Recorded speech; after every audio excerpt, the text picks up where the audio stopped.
with these things? Well, fortunately, the infinitive absolute can almost be laid aside. The infinitive absolute is extremely odd in its usage, somewhat rare, and we're going to see that the infinitive that we're really going to come to know and to love is the infinitive construct. These really have two completely different functions in the language. But for the sake of looking at the infinitive absolute functions as an intensifying adverb. This is unheard of in English and extremely weird. Okay? But the simplest way to explain this is to see it in action.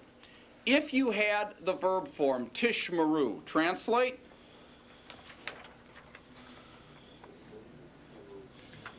I should have added, let's add a direct object. Eth ha Torah. You will guard. All right, this is imperfect, right? Imperfect, second plural masculine, root shamar, to guard, watch, keep. You will keep, observe the Torah. That's simple, future, indicative, imperfect verb form, right? No tricks here. But now look what we've done. We've taken the same verb form, tishmaru, but we have added shamor to it. Now what is shamor? Parse, analyze shamor. This is one of them there infinitive absolutes, right?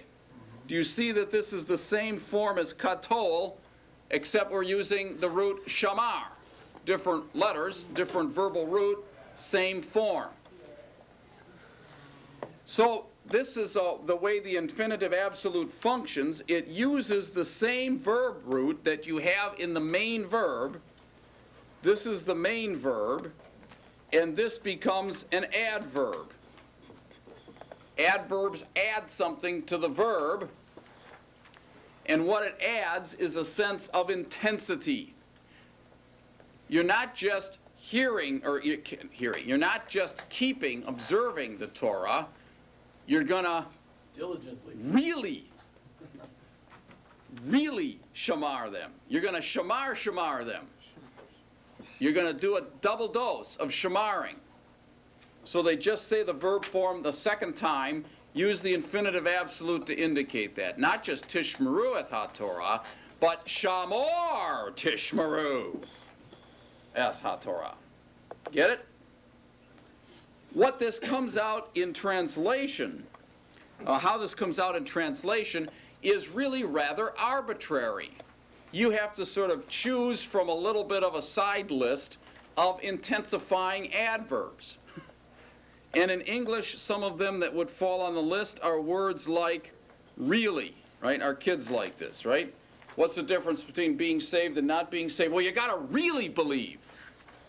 That's another confirmation story, right? It's got nothing to do with baptism, but it's got everything to do with whether you really believe. See? It's sort of the positive side of those old Raid commercials where you killed the bug dead. Instead of just killing them, you really killed them. These are great mysteries. Truly, sometimes indeed works. What else is on the list here? Totally. There, totally. Totally total. Absolutely. Certainly. There we go. Thank you. Certainly. All right. Really, truly, indeed. So how do you translate shamor tishmaru? Not you will keep the Torah, but you will surely, truly. Oh, we missed surely. Poor Shirley. Don't want to leave her off. Laverne? Yeah. Forgot you. You're dating yourself, Mr. Ostermeyer. You will certainly. All right, this is it. All right, I don't want to say any more because I'm tired of this topic. All right? The infinitive construct. That's what you do with the infinitive absolute. All right? And we'll see some, for this afternoon, we'll jump into some sentences. Well, let's look at one just to get started. Page 54. Where are you? You're dating yourself.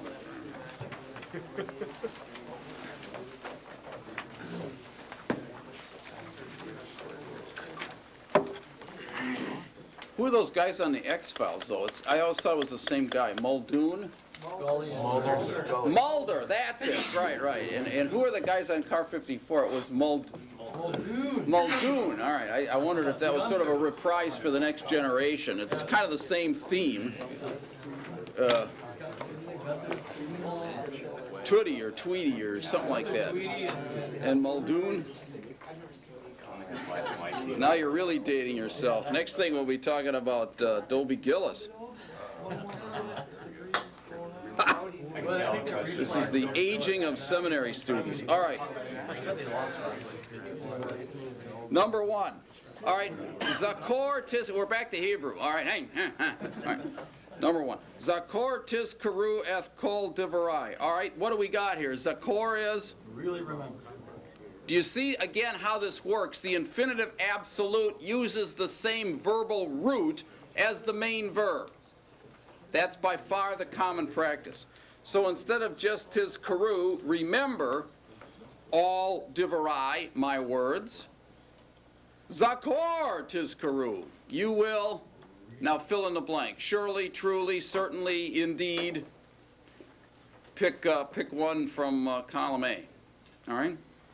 All right, that's it. Work on these. There'll be a few of those in here. All right, now let's go to the next topic, which is much more edifying.